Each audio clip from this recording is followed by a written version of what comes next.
When we prescribe inhaled medications for our patients, we have to think about whether they're going to get those medications or not.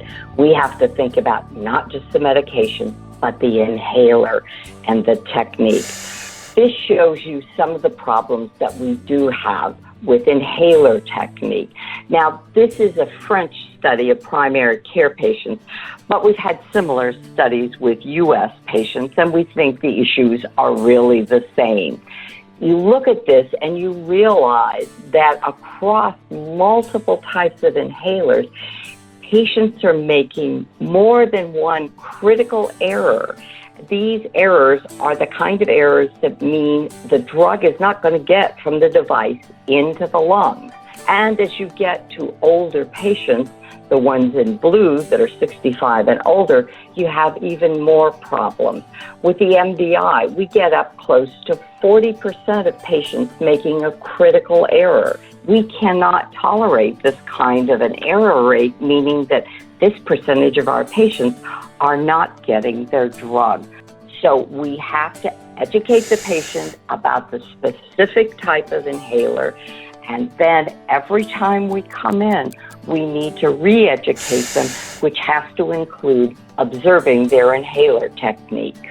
When you prescribe a particular type of inhaler, we have to think of several issues. Yes, it's very important to think about cost and insurance. That's the one most of us think about first, because if you prescribe something that's not covered by their insurance, they get to the pharmacy and the pharmacist is going to end up changing it, and they don't know what it is they have when they get home.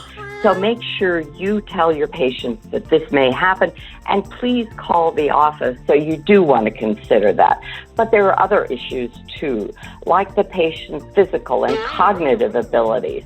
For example, think about MDIs and how hard you have to press the MDI. Someone with arthritis or tremors or poor strength and dexterity is going to have real trouble using this. Also think about cognition, the problems with activating and inhaling in a coordinated manner. These obviously all get worse as the patients get older. You also need to think about patient preference. And one of the things that we frequently have missed is peak inspiratory flow rate. We especially care about this with the dry powders, because the dry powders, you actually have to suck the medication in. And if you don't have enough inspiratory strength, you're not going to get the medicine into your lungs. There's this very nice little device that's called the InCheck, and it can give you an idea of the patient's inspiratory flow rate. And if they have inspiratory flow rates that are less than about 50 to 70, they're going to have real trouble getting the dry powder medication in. So some quick tips about different inhalers. The MDIs, you have to think about eye-hand coordination and strength. The DPIs, please don't shake these. When you shake them, you disrupt all the little pouches. You need to keep it in a dry place. If you put it in the bathroom, you may get a lot of humidity and may get all gummy and not work. Now, the soft mist inhalers are very nice, and patients like those, but they're not easy to put together. So I always write on the prescription AAP for the pharmacist. This says to the pharmacist, please assemble, activate, and prime this device before you give it to the patient. I think your patients will like this. And then nebulizers. Remember that more and more patients are choosing to use nebulizers. Now, I know you're thinking, wait a minute, I don't have time in my practice. What am I going to do? Well, here's something that can really help.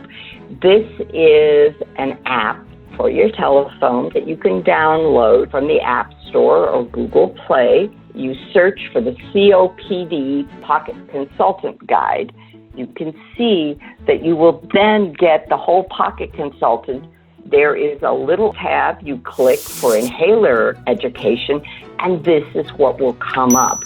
You can then use any one of these videos sitting beside your patient on your iPhone or even on their iPhone, which is even better. They can watch the video together, and then remember to ask the patient to show you how they then use their inhaler and make sure they're doing it properly.